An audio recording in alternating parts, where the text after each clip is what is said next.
बोलो श्री प्राणनाथ प्यारे की जय। श्री सतगुरु महाराज की जय। श्री वंदो सत्य गुरु चरण को करूं सो प्रेम प्रणाम। आशो भरण मंगल करन श्री देवचंद्र जी नाम। श्री प्राणनाथ निज मूलपति श्री मेहराज सुनाम। तेज कुंवर श्यामा युगल को पल पल करूं प्रणाम, पल पल करूं प्रणाम। श्री प्राणनाथ तुम सत्य हो, तुमसे चलत जहाज मैं आधीन करनी नहीं, बाहीं ग्रहे की लाज। ज्यारे धनी धनवट करी, त्यारे बल बैरी ना हरी। वली गया काम सराड़े चढ़े, मन चित कारज सरे, मन चित कारज सरे। बोलो श्री प्राणनाथ प्यारे की जय। समस्त सुंदर साथ जी के श्री चरणों में मेरा कोटि कोटि प्रणाम। प्रणाम जी। आइए सुंदर साथ जी, एक भजन के माध्यम से हम प्रगट वाणी की चर्चा शुरू करते हैं। और आज से सुंदर साथ रोज कह रहे हैं कुछ समय बढ़ाएं, तो आज से 5 मिनट आपके बढ़ा दिए जाएंगे, ठीक है। बोलो श्री प्राणनाथ प्यारे की जय। आइए श्री प्राणनाथ जी के चरणों में अपने चित्त को लगाते हुए, श्री गुम्मट जी का दर्शन करते हुए आइए हम एक भजन गाएं। हमें को जगाने आए श्री प्राणनाथ, हमें को जगाने आए श्री प्राणनाथ। अरे जागो रे रूहो अब हुई प्रभात, अरे जागो रे रूहो अब हुई प्रभात। हमें को जगाने आए श्री प्राणनाथ, हमें को जगाने आए श्री प्राणनाथ। अरे जागो रे रूहो अब हुई प्रभात, अरे जागो रे रूहो अब हुई प्रभात। जागनी ब्रह्मांड में कीनी बरसात, जागनी ब्रह्मांड में कीनी बरसात। हकीकत और मार्फत के खोले धनी द्वार, हकीकत और मार्फत के खोले धनी द्वार। धाम का खजाना लेके आए प्राणनाथ, धाम का खजाना लेके आए प्राणनाथ। अरे जागो रे रूहो अब हुई प्रभात, अरे जागो रे रूहो अब हुई प्रभात। हमको जगाने आए श्री प्राणनाथ, हमको जगाने आए श्री प्राणनाथ। अरे जागो रे रूहो अब हुई प्रभात, अरे जागो रे रूहो अब हुई प्रभात। जागनी ब्रह्मांड के अंदर धामधनी ये तारतम वाणी लेके आए। जागनी ब्रह्मांड में किन्नी बरसात, हकीकत और मार्फत के खोले धनी द्वार। पर सबसे पहले हम कहाँ आए? 11 साल ब्रिज में खेले पीयू साथ, वृंदावन पीयू ने खिलाई फिर रास। 11 साल ब्रिज में खेले पीयू साथ, वृंदावन पीयू ने खिलाई फिर रास। पीयू ने दिखाए हमें विरहा विलास, पीयू ने दिखाए हमें विरहा विलास। अरे जागो रे रूहो अब हुई प्रभात, अरे जागो रे रूहो अब हुई प्रभात।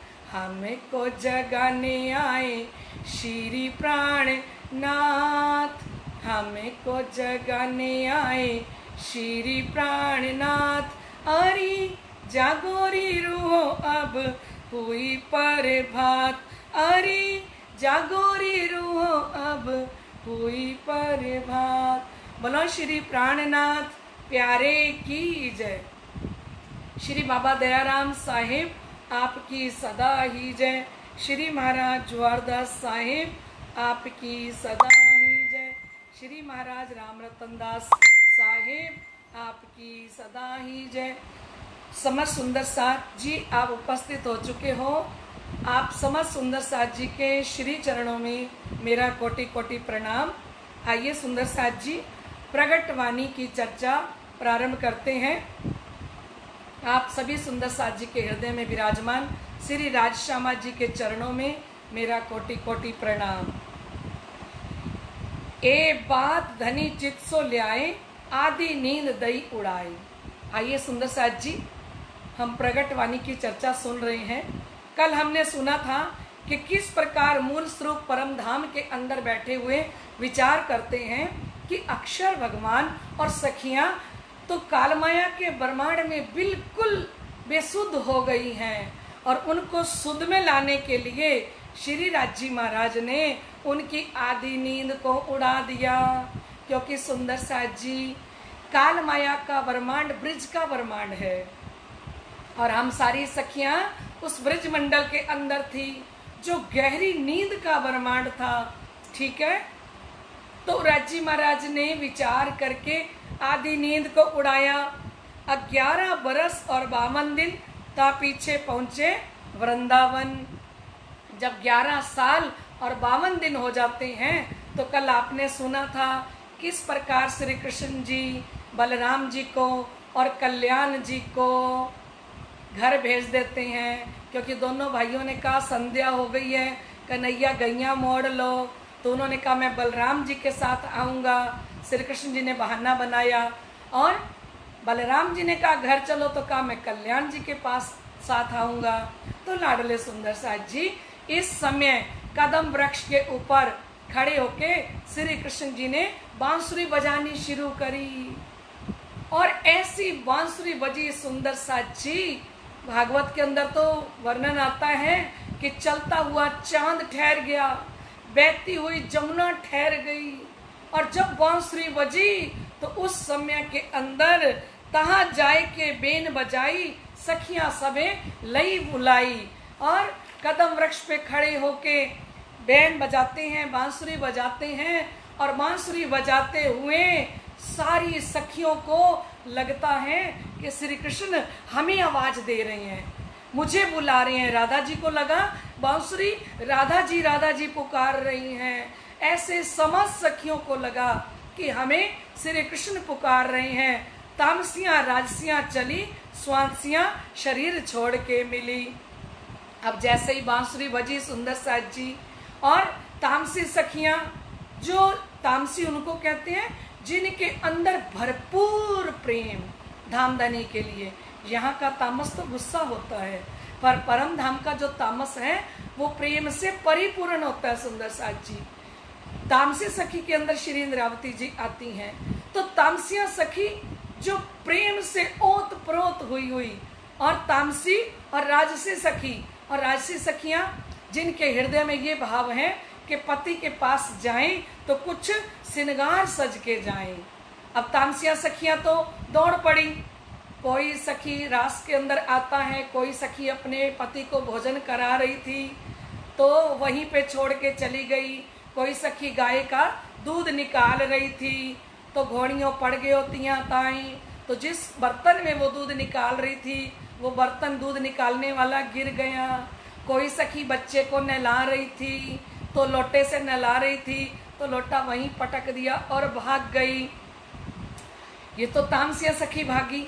और राजसी सखियां थी ना जो, और राजसी सखियों ने सोचा अपने प्रीतम के पास जा रहे हैं, कुछ तो श्रृंगार सज के जाएं। तो राजसी सखियों ने उल्टा सीधा श्रृंगार सजा। ध्यान के साथ सुंदर साथ जी, जो कान के आभूषण थे वो पैरों में पहन लिए, और जो पैरों के आभूषण थे वो कानों में पहन लिए। एक आंख में काजल लगाया और दूसरी में लगाया ही नहीं, उल्टा सीधा श्रृंगार सज के ये राजसी सखियां भी निकली। और जब स्वांसी सखियों की बारी आई तो स्वांसी सखियों के मन में आया कि अपने प्रीतम को मिलने जा रहे हैं, कुछ तो मिठाई या कुछ तो घर से उनके लिए लेके जाएं। उनके हृदय में वात्सल्य भाव आया। तो वो जैसे ही सोचने लगी तो इतनी देर में तो ब्रजमंडल के अंदर शोर मच गया सुंदर साथ जी। ऐसा शोर मचा कि सारे ब्रजवासियों को पता लगा कि ये तो सब सखियां दौड़ दौड़ के कहाँ जा रही हैं, क्योंकि बांसुरी की आवाज तो ग्वालों को भी सुन रही थी, गोप को भी सुन रही थी। लेकिन सखियों को ऐसा लगा कि हमारे तो नाम लेके श्री कृष्ण बुला रहे हैं, क्योंकि सुंदर साथ जी 52 दिन की जुदाई थी और 52 दिन के अंदर सखियां इतनी तड़प रही थी। जुदाई का दर्द था जो दिल के अंदर।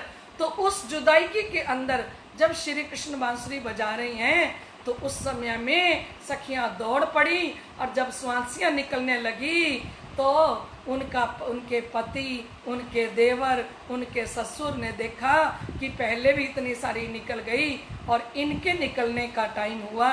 तो उन्होंने, ब्रजवासियों ने दरवाजे बंद कर लिए। तो जैसे दरवाजे बंद किए तो इन्होंने कहा धिक धिक पढ़ो इन आकार को, और सबको कहा धिक धिक पढ़ो। तो उस समय में इन्होंने अपने ही तन त्याग दिए, अपने ही शरीर त्याग दिए, और शरीर त्याग के कहाँ पहुंची? अखंड योग माया के ब्रह्मांड के अंदर जा पहुंची। और कैसे पहुंचती हैं? वहां पे श्री कृष्ण जी ने अखंड योग माया कौन है?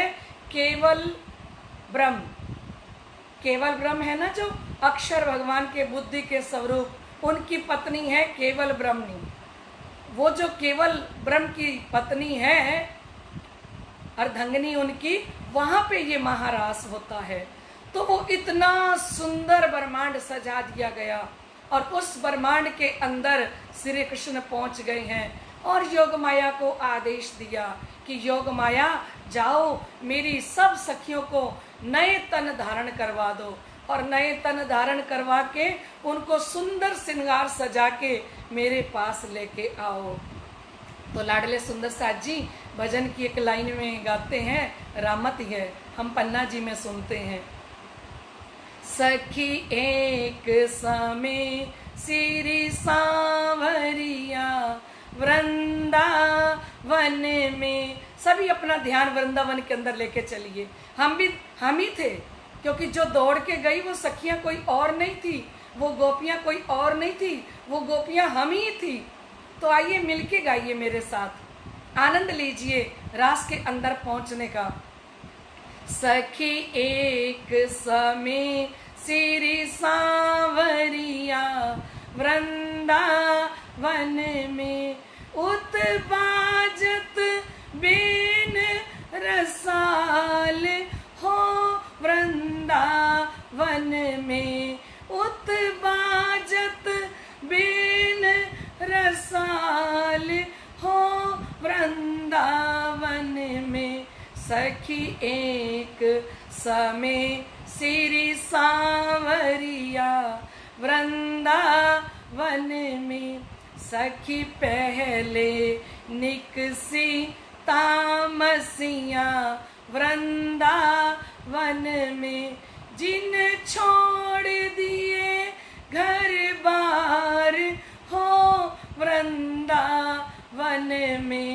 सखी एक समय श्री सांवरिया वृंदावन में, सखी दूजे निकसी राजसिया वृंदावन में, जिन उलट किए सिनगार हो वृंदावन में।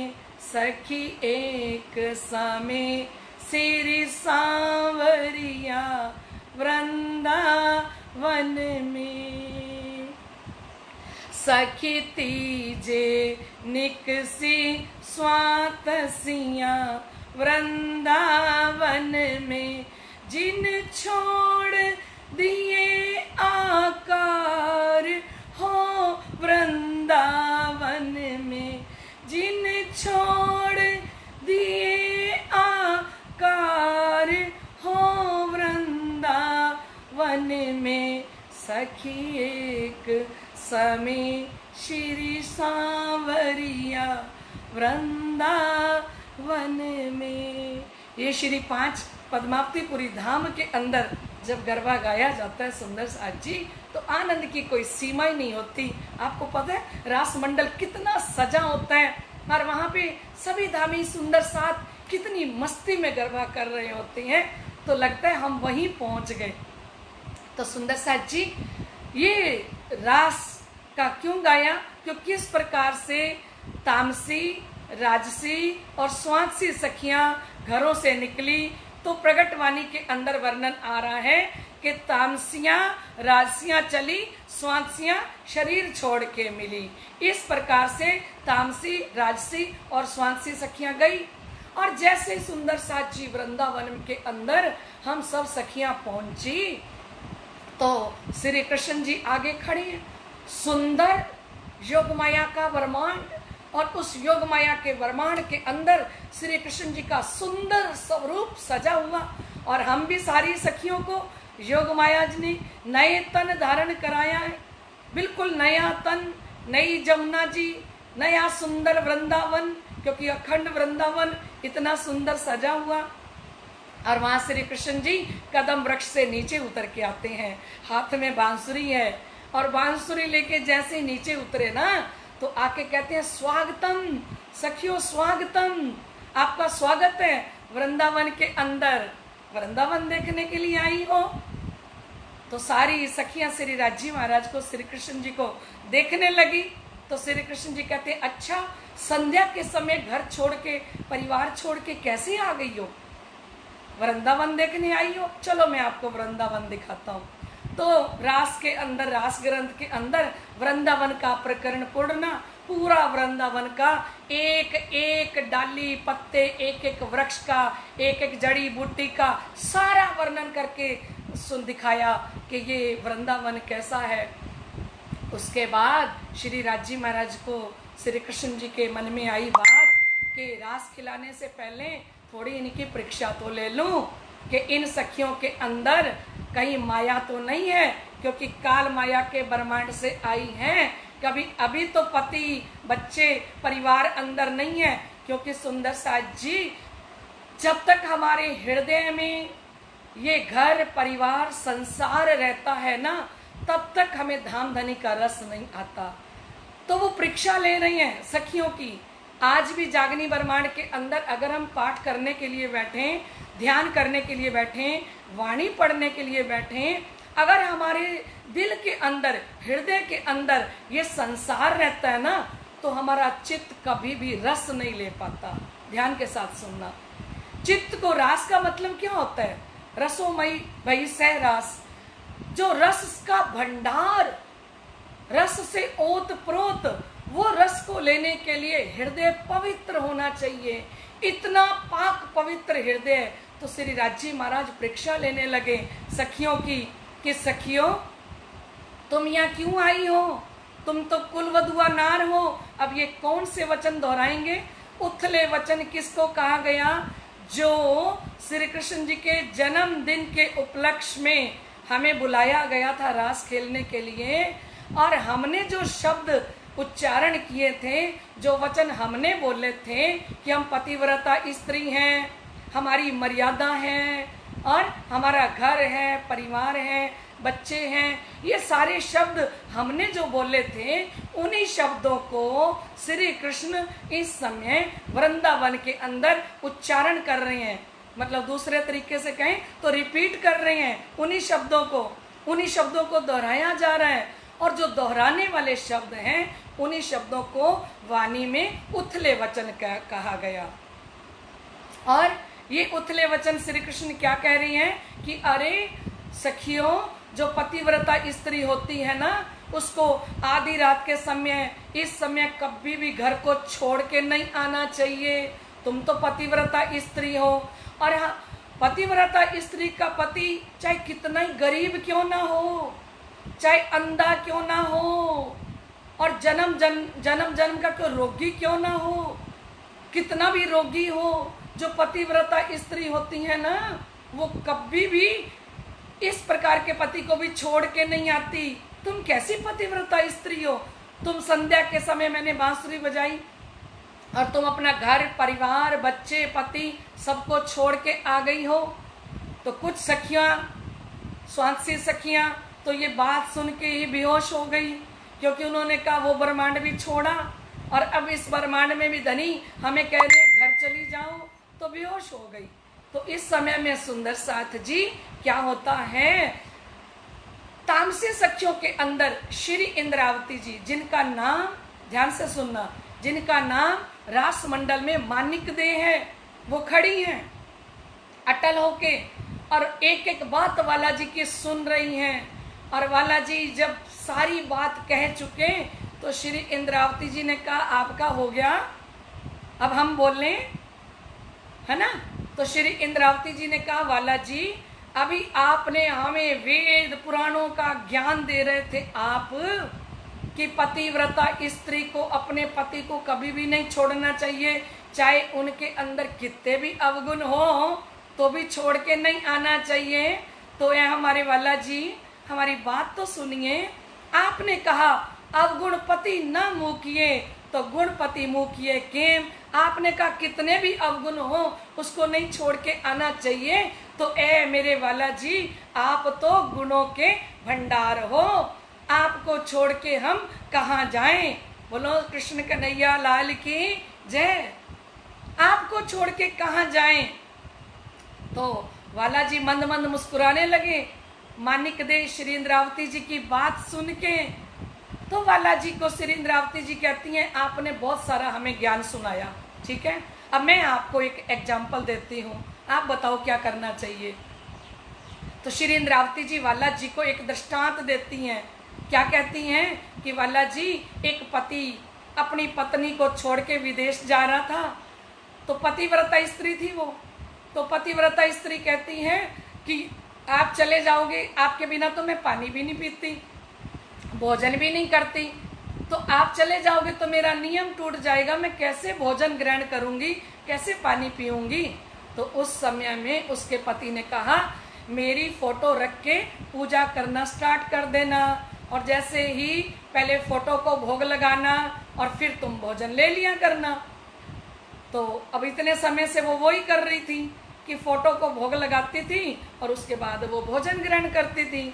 तो श्री इंद्रावती जी कहते हैं वाला जी, आज उसका पति विदेश से आ गया और वो पतिव्रता स्त्री क्या कर रही है वाला जी, वो तो फोटो को अभी भोग लगा रही है और बाहर पति दरवाजा खटखटा रहा है।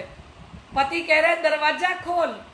वाला जी, श्री इंद्रावती जी ने कहा वाला जी, उस पत्नी को तो पहले फोटो की पूरी पूजा करनी चाहिए ना, पूरा भोग लगाना चाहिए ना, क्योंकि वो भोग लगा रही हैं, वो उनकी पूजा में लगी हुई हैं, तो उनको छोड़ के थोड़ी जाना चाहिए।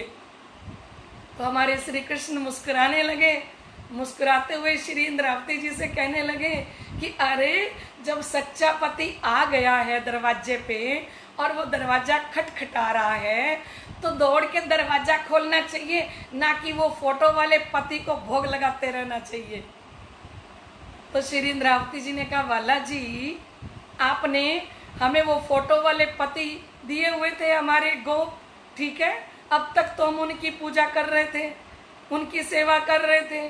जब हमारे असली पति ने हमारे हृदय का दरवाजा खटखटाया और हमारे नाम को बांसुरी ने पुकारा और आवाज दी, तो बोलो अब हमें अपने हृदय का दरवाजा आपके लिए खोलना चाहिए था कि नहीं, हमें आपके चरणों में दौड़ के आना चाहिए था कि नहीं। तो वाला जी ने कहा आना चाहिए था। तो श्री इंद्रावती जी ने कहा एक बात और कहती हूँ वाला जी, एक बात और बताओ, एक माली ने बगीचा सजाया है, ये रास के अंदर है सुंदर साथ जी।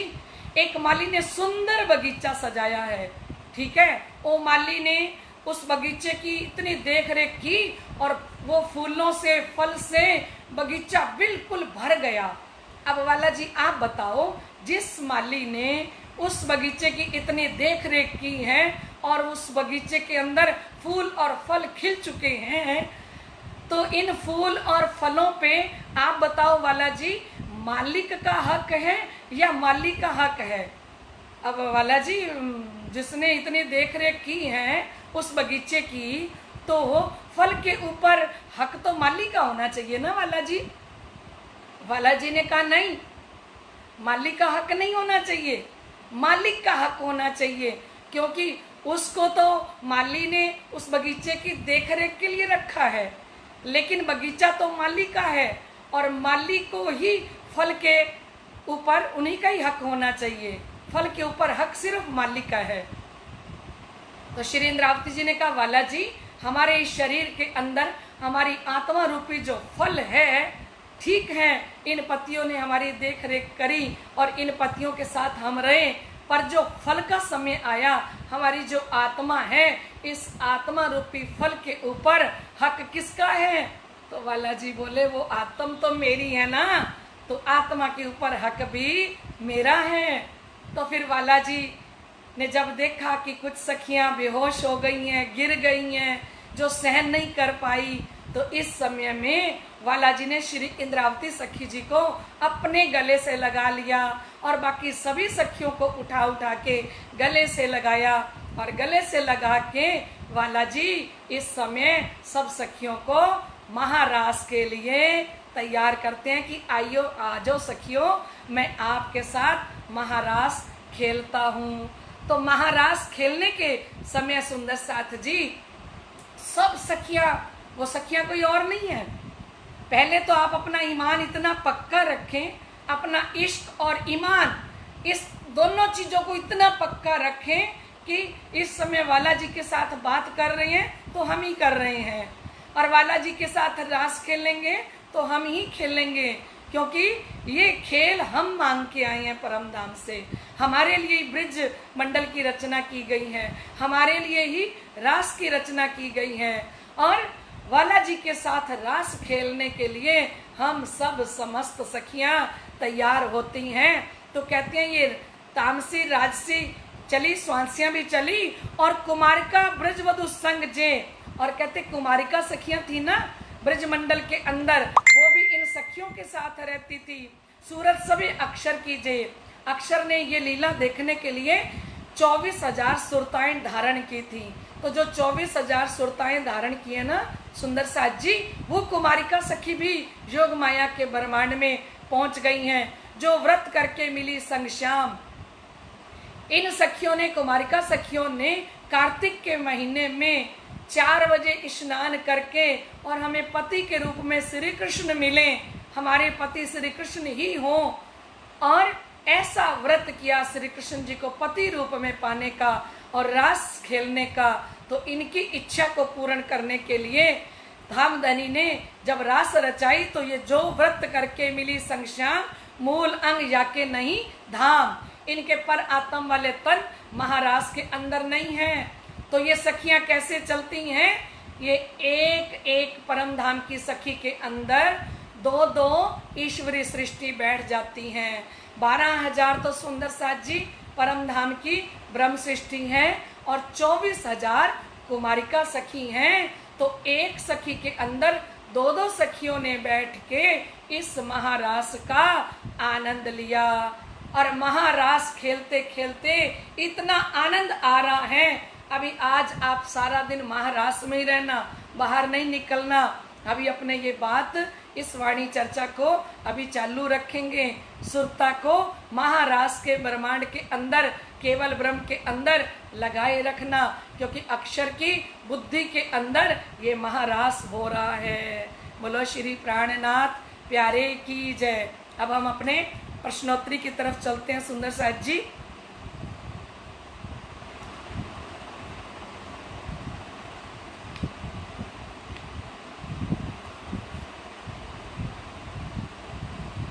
आइए सुंदर साथ जी, हमारे सवाल जवाब का समय हो चुका है। आपका पहला सवाल है सुंदर साथ जी, चिंतामणि जी की आत्म जागृति किस संवत में हुई? चिंतामणि जी की आत्म जागृति किस संवत में हुई? आपने सब बता दिया कि चिंतामणि जी को जगाने के लिए श्री प्राणनाथ जी कहाँ थे? ठट्ठा नगर के अंदर।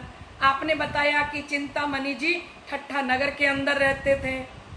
तो सुंदर साथ जी, चिंतामणि जी की आत्म जागृति किस संवत में हुई? आपको संवत का नाम बताना है। सिरजी ठट्ठा बंदर में किसके घर ठहरे? सिरजी साहिब जी जब ठट्ठा नगर में गए ना, तो आपको बताना किसके घर पे ठहरते हैं सिरजी साहिब जी। बहुत अच्छे सुंदर साथ जी। ये आपका दूसरा प्रश्न है कि सिरजी साहिब जी ठट्ठा बंदर में किसके घर ठहरे?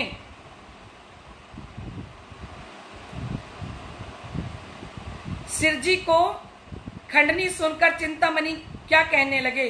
सिरजी साहिब जी की खंडनी सुन के चिंतामणि जी क्या कहने लगे? आपको पता है ना, बीतक के अंदर ठट्ठा नगर के अंदर संत चिंतामणि जी आते हैं और श्री प्राणनाथ जी चर्चा के अंदर खंडनी करने लग जाते हैं। तो उस समय में सारे, मैं हिंट दे रही हूँ आपको, देखो उस समय में 10,000 शिष्य चिंतामणि जी के उनके साथ आते हैं चर्चा सुनने के लिए, और श्री प्राणनाथ जी ने खंडनी कर दी। और जब सब चले गए तो चिंतामणि जी अकेले बैठे सिरजी साहिब जी के पास, और अकेले बैठ के क्या कहा सिरजी साहिब जी को? इतना बड़ा हिंट दे दिया आपको, वो आपको बताना है कि सिरजी साहिब जी की खंडनी सुनकर चिंतामणि जी क्या कहने लगे। और पांचवा प्रश्न है आपका, चौथा प्रश्न है आपका, चिंतामणि जी की बात सुनकर सिरजी रात में एक कीर्तन तैयार किए, वह कीर्तन कौन सा था? आपको पता है ना, एक कीर्तन का प्रकरण उतरा है। चिंतामणि जी ने जैसे ही अपनी बात कही तो वो घर चले गए, तो रात के समय एक कीर्तन का प्रकरण उतरता है। आपको बताना है कि कौन सा कीर्तन का प्रकरण उतरता है। और पांचवा प्रश्न है आपका, सिरजी साहिब जी रात वाला कीर्तन सुनकर चिंतामणि अपना अहंकार दूर करते हुए क्या कहा? सिरजी की रात वाले कीर्तन को सुनकर चिंतामणि जी ने अपना अहंकार दूर करते हुए क्या कहा?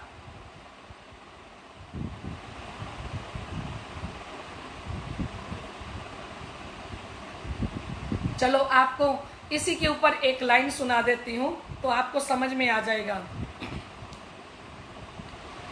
ओ चिंता मणि के माने को चूर किया, चिंता मणि के माने को चूर किया, फिर तो चरणों में अपने हजूर लिया, फिर तो चरणों में अपने हजूर लिया। क्या तारीफ करूं चरणों की, मेहर भरे ये चरण जीने देख कर हो रहे हम मगन, जीने देख कर हो रहे हम मगन। ये नूर भरी नजरें, ये मेहर भरे चरण जीने देख कर हो रहे हम मगन, जीने देख कर हो रहे हम मगन। बोलो श्री प्राणनाथ प्यारे की जय। प्यारे सुंदर साथ जी, कल की विनर हैं जिन्होंने बिल्कुल सही जवाब दिए हैं, वो कल की विनर हैं उषा जी गोयल। उषा जी गोयल कल की विनर हैं। बोलो श्री प्राणनाथ प्यारे की जय।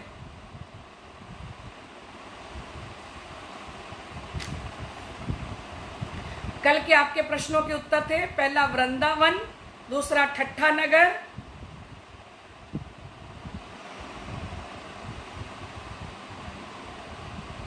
पहले प्रश्न का उत्तर था वृंदावन, फिर कबीरपंथी, फिर ठट्ठा नगर, और फिर चौथे का एक पलकते गंगजो निकसी, हो गई 14 पानी। तो ये सुंदर साथ जी आपके कल के प्रश्नों के उत्तर थे। बोलो श्री प्राणनाथ प्यारे की जय। प्रणाम जी। समस्त सुंदर साथ कल 3 बजे फिर मिलते हैं। आपका 5 मिनट का समय बढ़ा दिया गया है, क्योंकि सारे सुंदर साथ बार बार मैसेज कर रहे हैं कि प्रगटवाणी की चर्चा का समय बढ़ा दो।